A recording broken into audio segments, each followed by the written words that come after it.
Bueno, Randy, yo empezaría diciendo que la muerte de Fidel provocó que empezara a vivir eternamente.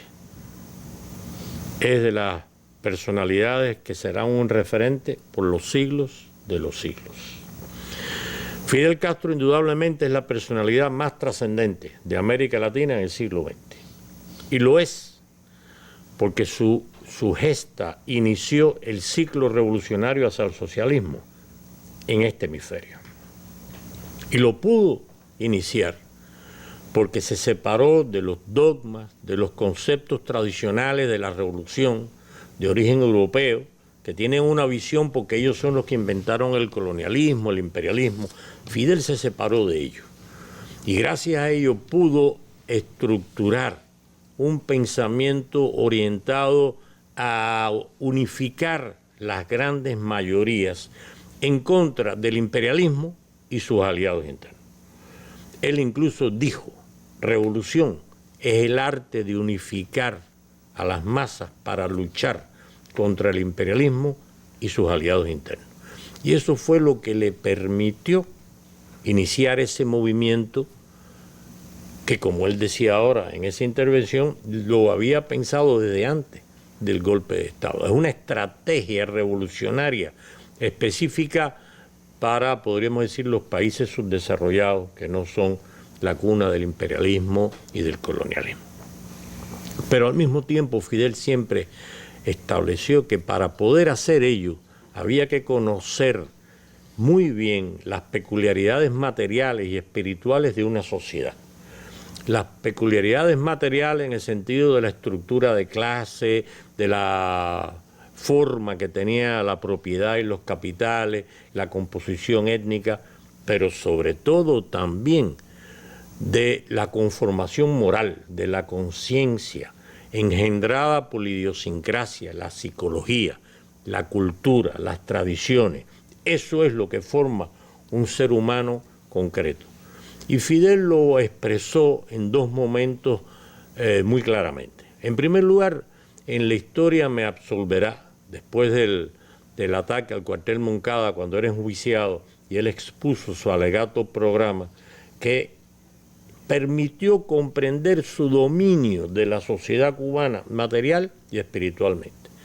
Y para América Latina hizo algo semejante en la trascendente Segunda Declaración de La Habana, donde decía cómo se podía conformar un amplio frente antiimperialista y en contra de sus aliados internos. Y ahí, me alegro que Frebeto estuviera hablando de eso, ahí dice, hay que unificar al viejo militante comunista con el creyente católico, en un movimiento único. Después de ocupar el poder, Fidel también planteó la transformación de la sociedad en dos aspectos. Uno, transformar la sociedad socioeconómica y políticamente, desmontando las viejas estructuras de propiedad, de clase, de grupo, pero también espiritualmente. Y Fidel hizo mucho énfasis en ello, en el sentido de que la transformación del ser humano, de su conciencia, de su moral, se logra mediante una participación activa. Él estuvo siempre muy consciente de eso y veía el peligro de brindarle un bienestar a capas de la población que mantuvieran una actitud pasiva y beneficiada. Y él sabía que el recibir un beneficio no es lo que transforma la conciencia y la moral, es participar en una actividad, en una lucha, en un proceso, que la gente se sienta parte y que diga, yo hice esto, yo ayudé a hacer esto. Eso es muy importante en el pensamiento de Fidel. Y al mismo tiempo de todo eso, Fidel estaba claro, muy consciente de tener que unificar las distintas dirigencias, algo que practicó en Cuba y constantemente trató de proyectar hacia la América Latina, donde hay... La unidad fue clave en ese pensamiento de Fidel. La unidad, siempre. Fidel es la unidad. Él cuando dice, ninguna revolución se puede permitir dejar de sumar, y sumar es la unidad. Entonces hay que unificar a gente que tiene proyecciones políticas diferentes, aunque tengan un objetivo a largo plazo semejante. Porque un cristiano sincero lo que quiere es lo mejor para la humanidad. Los 10 mandamientos, la mayoría de sus puntos pueden ser suscritos por un comunista, porque es en aras del mejoramiento de la sociedad. Entonces eso Fidel insistía en ello. Y Fidel insistía, muy vinculado con esto, con el contenido ideológico del proceso revolucionario. No es que la gente viva mejor, es que la gente sepa por qué lucha, cuál es su contenido, qué tiene. Se hablaba hace unos instantes de la ética de Martí. Bueno, nosotros podemos decir que este socialismo es martiano. En Nicaragua los sandinistas dicen que el sandinismo es un socialismo cristiano y solidario. Es un contenido ideológico adecuado a las tradiciones, a la psicología, a la cultura de una población determinada. No todas las poblaciones en esa interpretación de la historicidad han llegado a conclusiones iguales en determinados valores.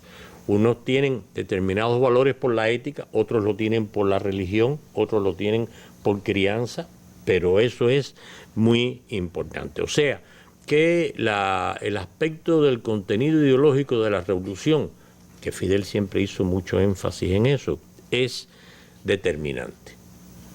También muy importante en el proceso revolucionario es calibrar, tener el tino de qué momento se vive, de cuál es la tarea o la etapa a cumplir.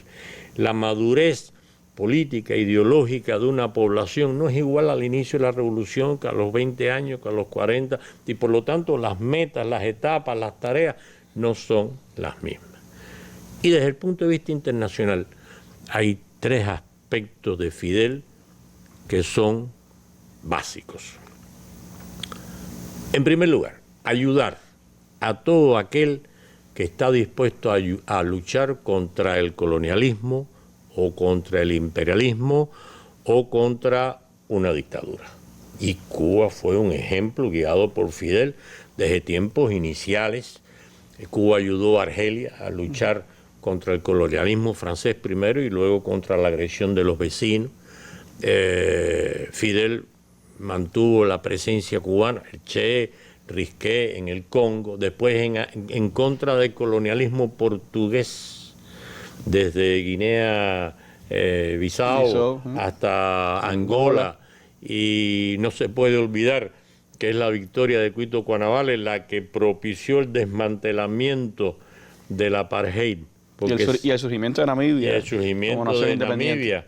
Y por eso vino aquí Nelson Mandela y dijo que ninguna nación tenía la historia de altruismo con los africanos que había tenido, porque si no se da Cuito Cuanavale, el apartheid todavía estaría ahí. En primer lugar.